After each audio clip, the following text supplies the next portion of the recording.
Thank you so much for joining us today. I gotta say, I think Hijack might actually be my new favourite show. I don't know about you guys, but I guess there might be a few fans out there who have either binged it like I did. Oh yes, we've got a round of applause already. Isn't it brilliant? Okay, well let's get our glittering cast and creatives out. First up, Idris Elba.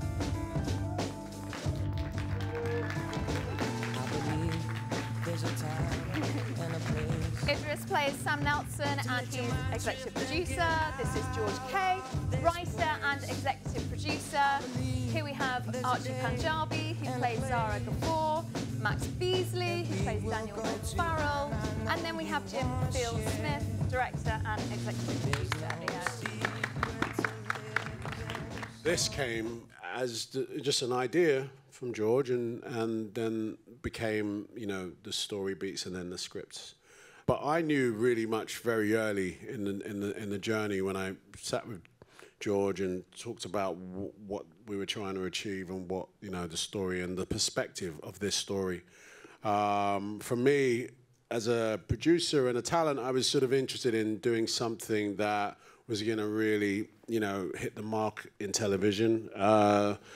I love television, love making television, have do for years. I play in the film space as well, and I think the sort of merger between film and what is film and what is television has gotten smaller, that sort of line, and working with George was just like, was a joy. I was a fan of his work and wanted to make that happen. Brilliant, brilliant. Yeah. I mean, Sam Nelson has certainly stayed with me. I gotta say, like, you know, that even that opening shot, it's almost the way you're talking about the crossover between TV and film. It is filmic. I've never seen a travelator look so sexy in my life. Do you know what I mean? Like, and the lens flare and the sun, and I love that motif that we see throughout, which is kind of, you know, you being backlit and looking angelic and heroic, which actually brings me really, I guess, to the cinematography. And Jim, at the end, director Jim. I thought you were going to say it brings you to Max Beasley.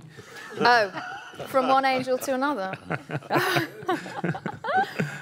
But it is exquisite. Thank you. I mean, how it's shot. Can you tell us a little bit about how you settled on shooting style? Well, obviously, we spent most of our time trying to make Idris look presentable. The biggest thing for us, I suppose, was we've got a show that's set almost exclusively inside of an aeroplane. There's two problems with that. One is to make it engaging dramatically and not feel dull and flat. And the other thing is to make it feel like you are actually in an aeroplane that's moving through the sky. So it was sort of definitely very, very challenging. We had a very talented team that figured out how to solve both of those issues. And I sort of heaped problem on top of problem by saying, you know, we didn't really want to break this plane apart. We wanted to move around the plane and never break through the skin of it. And I didn't want the thing you sometimes see on screen where everything gets scaled up to make it easier. The plane you see in the show is a millimetre for millimetre replication of an airliner. So we sort of made it as hard for ourselves as we possibly could, and hope that translates on screen into something that feels really convincing. But at the same time, yeah, tried to make it look as engaging and to pull you into the drama as much as possible. Mm-hmm. The fact that we didn't break the plane apart and make, you know, this is a real plane just in a studio, and the confinement of that just really applied to the drama. Even for the crew, you know, figuring out how we're going to do this top shot without being able to take the roof off was about trying to figure out how to do that. And you know, it all sort of led into the claustrophobia of it. So the crew, the actors, you know, everyone was sort of tight. And it was almost like watching a documentary being made while being in the documentary, you know. It meant we could keep going more. You know, it meant that we could stay in the moment and let the scenes play out more. You know, when you're dealing with a hijacking, it's about people reacting and trying to figure out live, you know, how to get through the next second, how to get through the next minute. And so we were able to bring some of that into the actual making of it. That, again, that was, as Idris says, that was all about wanting to feel engaged in the drama of it and not feel like it was artifice or that it was we were sort of sitting back and watching it from afar. I wanted to feel like you're in that hijack. Yeah, which you certainly do. I mean, you feel it. It's a ride, you know what I mean? George, I want to ask you. George is the writer of the project. How did it come about? I mean, what was the genesis of the idea? I was on a train, actually. I was in the Eurostar. I was doing a lot of work in France, and we were in the Eurostar tunnel, and the train stopped quite abruptly. And even though I knew everything was all right, it flashed through my mind, what if there's something going on this train? And I looked around me at the people, the kind of businessman eating his lunch and the squabbling family, and I thought, how would we cope as a group of people if this was a serious incident? Would the tough-looking guy really be tough? Would the kind of the weedy guy really rise up and actually cover himself in glory and manage to stand up to people? Who are these people really? When you look past them you get past your prejudice of those people and how they look and how they're acting. And it kind of put me in mind of Blitz spirit and like when the chips are down, how do the British or an international community cope when suddenly thrust into kind of extremes? And then the thought of a plane was much more visual. You know, we could really open it up. High stakes. High stakes, also like a moving society. You know, we got class system on a plane. The hijacking is a great leveler for all of these people, and so they really get tested, no matter what their rank, no matter what their class seat they're sitting in on the plane. So it felt like a good setting to take it to a plane. So you're saying that I'm the weedy guy? Yeah. That was really going on here. I didn't see that. Yeah. On a serious point, what was great was that when Idris came on board to play Sam, we all have our understanding of Idris as an actor, and his and it's great to give him a role that I think that's this kind of he doesn't have the skills of a Royal Marine or an SAS soldier or stuff. He's really as a character, but he looks like he might. Life. He looks like he might, right? So yeah. So it's quite fun to play with what the hijackers think of Sam Nelson and what Sam Nelson thinks they think of Sam Nelson and all that stuff. So it's got loads of fun layers to exploit. Yeah. Now, Archie and Max, together, you're part of the ground force. What's happening on the ground? So Zara's character first learns about the hijacking and then gets together all the authorities and starts a big investigation. Those were stressful scenes, though. We all had to stay in one position. We couldn't move because of the number of people in the room. We were watching a monitor with like a dot, which was the aircraft, and really like intense scenes. So when the script first landed with you, did you know immediately, yes, I want to play Zara? Well, when I first read it, I think I was sent 3, and I couldn't put it down. And then by the end of the 3rd one, I wanted to know if my character had successfully saved the passengers. So I phoned up my agent. I said, I need to read 4 to 7. And she said, so selfish of me. She said, do you not want to do it? I said, no, I'd love to do it. I just need to know what happens to the passengers. And that's when I thought, this is a brilliant script. It's really thrilling. It's going to have audiences at the edge of their seat. So, and Idris was in it, of course. And Max and Jim and... Max, I mean, for you, when you first read the script, did you think, OK, I'm in, this is brilliant?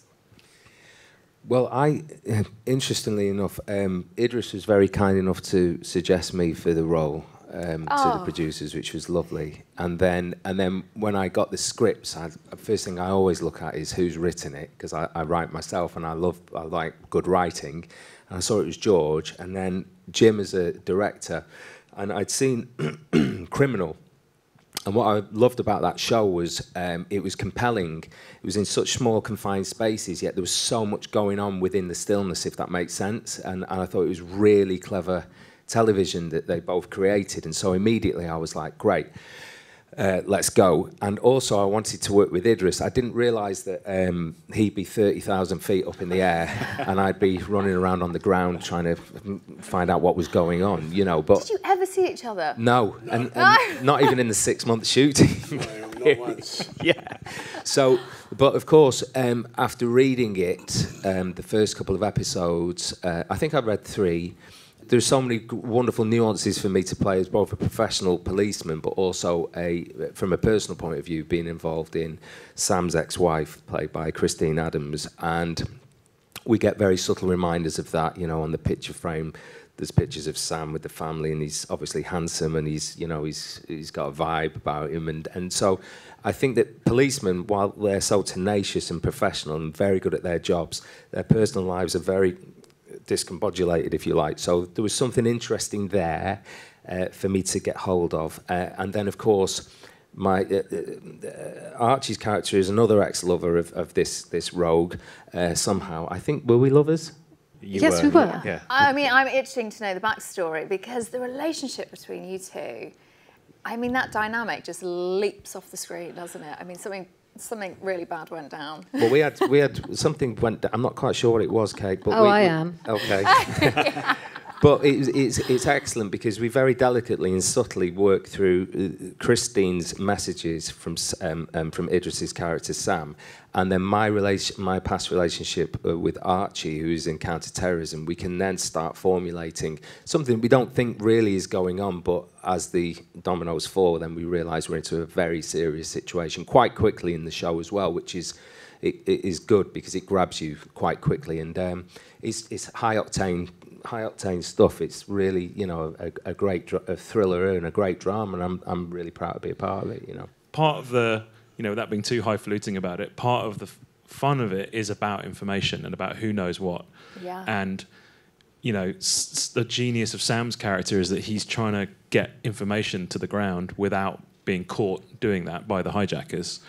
Meanwhile, because of the methods that he's using, which are maybe a little bit unconventional, the characters on the ground are having to decipher this and figure out, is it hijacked or is it not? And so we sort of deliberately wanted to keep everyone separate and keep everyone guessing the whole time. Wow. Well, those are a few questions from me, but the people that we're really interested to hear questions from today is everyone out here and also everyone online who has joined us virtually. So I'll start by taking a question from the floor in the room here. If anyone's got a question, just pop your hand up and we'll get a mic to you before you ask it. A question for Idris. Obviously, this is an action thriller, so sort of talk us through, please, if it's okay, the sort of fight sequences or action sequences, and sort of how did it affect you? Did you get like battered and bruised, or were there any injuries or anything like that? So I guess, you know, one of the things that I guess was by design is that, you know, we didn't take this plane apart and made it easier for us to shoot. We designed all the action sequences with what we've got, okay? Sam does a lot of sneaking around the plane, you know. Me sneaking on a plane is like, bro, what are you doing? We can see you, you know, so it meant that I had to either get lower or we had to figure out another way. And that was actually really, again, add to the sort of drama and the reality of this thing. The fight sequences were certainly hard to shoot. They were choreographed within the space. If we hurt ourselves, we just took a breather and carried on. Because not to say that we didn't care, but it's just that we didn't try and change the choreography not to hurt ourselves. Because in this instance, the fight sequences are based on what would we do rather than this is a fight sequence, you know. We've all been on a plane, we've all sat in a chair and looked over and seen that person from this perspective. We've all looked down the aisle and looked behind us, and that's what Jim and the team really designed well and implemented into the action sequences, you know. Thank you. I'm going to take a question now from the journalists that have joined us virtually. So this is a question to Archie and Max, and this is from Barbara Munker, who's at DPA in Germany. You're part of the team on the ground and the personal backstory. How did you experience the tension building on the plane while figuring out a solution on the ground? I guess the pressure just builds so much that the tension in that room just escalates to a point where it becomes unbearable. In terms of us... Yes, well, carry on. I remember when we first met, we were like, well, what's our chemistry? What's our backstory? What's our history? And I think we both had two different stories, didn't we? Both decided each of us had chucked each other, and then you pointed to the script, I didn't said you? you're the dominant. You broke my heart. maybe. I mean, I think it's only George that can settle this. But Yeah, sorry, Really? sorry, George, Max. what's the backstory? was I an animal? Was I don't know. Anything. I think Zara is strong and managed to kind of see that maybe Daniel's not the right partner. And they broke up, but they did have a relationship for sure. Yeah. And maybe Sam Nelson was more appropriate, you think? But in answer to that lady's question, just That's a whole new series. Thank you so much. I love trying. No. In answer to the question, when we were working on the ground, obviously, as we get more information, the stakes are everything's heightened, and then we're out on the road. Then the counter-terrorism units are involved, armed response units are involved, and then it really does. You just play the pages, man. You just play the script, and that's all you need to do, and it grows quite beautifully, throughout the 7 hours of the show.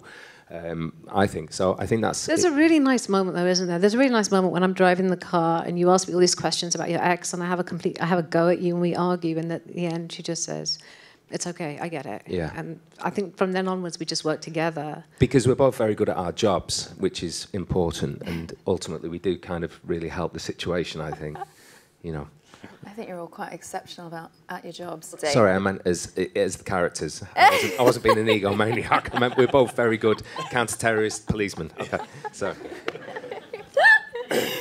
Oh, funny. There's a question here, and this is to Jim and George. It's from the States. It's from Cherry the Geek TV. Now, he was wondering if you could talk about the real-time element of the show. In the past, this type of story was told as a 2-hour movie. With this format, you're telling the story of the 7-hour flight over the course of 7 hours, and it works really well. Talk about the development of the story and the challenges and maybe unexpected surprises of doing this story in real time. What I realised writing was that in a hijacking situation, it's not immediately life or death. It's not like you're just about to be pushed off the edge of a cliff or something.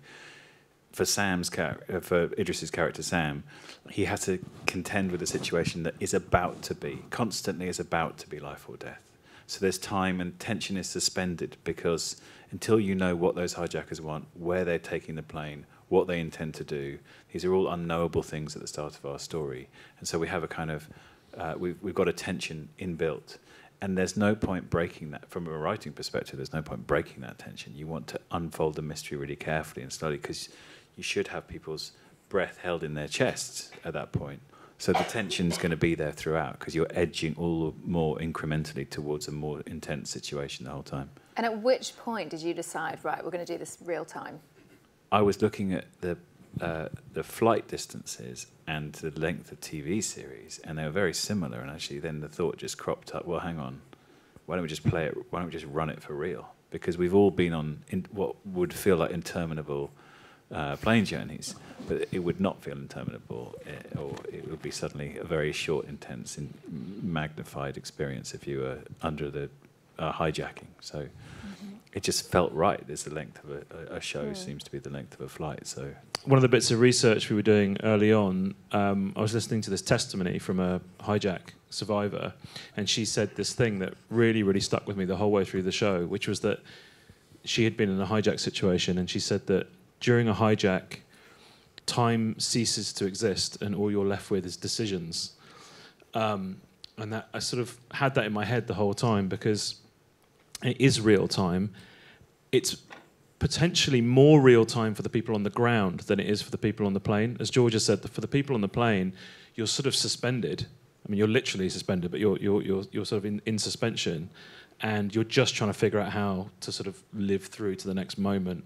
For the people on the ground, they're scrambling for answers. They're trying to figure out what's going on, and of course, this plane is heading essentially towards them. In terms of the second part of the question, the sort of some of the challenges of making it actually sort of perversely became, I think, some of the benefits of the show. So the problem with making a real-time drama is you are wedded to every single decision that you make in production throughout. We weren't able to do the convenient thing of jumping ahead in time or sort of swerving around something. We had to just take everything head on, and I think hopefully that's to the benefit of the show. And the downsides are that you can't avoid anything. If you've got a real-time storyline, you've got scripts that are written to a real-time storyline, you can't skip things. And there's very little fixing in the edit. There's very little, you know, but the good thing was that to bring it back to the original point, the material on the plane we found could actually expand, because actually once you're in those scenes on the plane, we hopefully successfully went for it. Like, I really wanted to feel the tension of moments that in any other situation would be completely inconsequential, feeling like the most important thing ever. Like, you know, Sam's character waiting for someone to move slightly so that they're not in his eye line anymore so he can go this way. You know, I wanted those moments to feel like they lasted forever almost, you know, and conversely I wanted the stuff on the ground to feel like relentless. So yeah. Also, we didn't want to do any flashbacks or give the audience any irony or any knowledge that Sam and the other characters on board didn't have. Everything has to be earned for the people on the ground and for the people on the plane. The TV's full of shows that are mixing timelines and flashing back and giving audience better knowledge than some of the characters in the show. So it felt fresh to try something just linear, everyone learning at the same time. Mm-hmm. Just quickly, as an actor, though, it felt like I was flying to Mars. Am I still on this flight? It's like six months later, I'm still on the flight. Or 3 seasons of a show. I'm like, are we still here? What's going on? In the same outfit. How many Ironically, versions the of that same costume? shirt I'm wearing now. Did you? Was it like kind of Jeff Goldblum in The Fly? Did you have like literally 12 hanging up in your dressing room? Yeah, and they were all very different stages. Oh, this one over here with all this blood on. I know where that is. I'll wear that again. Oh, man. Brilliant. Right, we'll take another question from the floor. Excellent. Idris, serious question here. This sees you do a more multi-dimensional role, but in terms of being an actor and getting the variety of roles, is it a blessing or a curse to be a good-looking man? I'm getting a lot of love today. Wow, thank you very much. Max, you can answer that as well if you like. Oh, wow. Look, I'm sure it's all subjective. I'm not sure I'm not good looking to everyone, but there is something interesting about what he said earlier. George talking about, you know, the weedy man versus the strong man, and, you know, my size and shape, and, you know, all my life sort of, oh, you're a big lad, you know, and I've taken on roles that sort of feed into that a little bit. And in this particular time, I was really interested in playing against that. You know, even though Sam is what he isn't always the sort of hero in that sense. You know, it's more cerebral. He's quite vulnerable in the sense that he's got lots going on internally with his family. And I really was interested in that, you know. So it played against type, if you like. Some camera angles are not sexy, man. Especially on a plane, let me tell you. You know, Jim's got the camera right up my nozzle. I'm like, are you sure that's the angle, bro? Can I just shift to the light? He's like, no, this is perfect. I'm going to take another question from our journalists virtually. This is a question from Nando Rona at Deadline in Germany. This is to Idris, Archie and Max. How do you think you might personally react in a situation like the series because of the show? So since you've made it, how might you react on a plane that had been hijacked? Do you know? Well, look, you know, I would shut up and mind my own business. Really? No. But I wouldn't be Sam, for sure. I just wouldn't have thought out that clearly. But if I had an opportunity to speak to a hijacker and I got eye contact and I thought for a second that person would listen to me, I would go for that and be like, dude, this is very stupid. Or, dude, can you get me a drink, please? Just quickly get me a drink. I don't think I'd be the hero guy that's trying to, you know, outsmart the hijackers. I doubt that very much. But I certainly would want to help the staff and say, look, you know, if you need a volunteer to help you do something, I'm in, 100%. And you've got a bit of intel now. I mean, you've learned a lot making this series. No, I know how to fly now, and I know how to fly a plane, so, yeah. How about you, Archie? I don't know what I would do. I guess it would depend on the hijackers, what they were like. I'd like to think I'd be able to communicate with them and talk with them and use some of Zara's skills. But I don't know, that's a really interesting question. It would depend on the people. Max? I remember years ago I got robbed in Ladbroke Grove at gunpoint, and I remember thinking, if that ever happens, I'll go to work and I'll take care of business. And I completely froze. I was in a chair with a gun at the back of my head, and even if I had a weapon, I would have said, "Brother, I've got a gun here, man. Do you want to?" I was terrified, so I've got no idea. I don't no idea what Jim, George, I mean, it feels like unfair to leave you out, but I would run and hide in the toilet. I would not step up at all, I don't think. Thank you so much, everyone. Thank you for this really exceptional piece of work. It is, an exhilarating ride. I will, just to balance things out, compliment you all on your looks and say you're all beautiful, exceptionally handsome. And very good at our jobs. But it is a very beautiful panel. So thank you so much. Thank you for joining us today. Thank you, everyone, for coming. Thank you for everyone online. Thank you.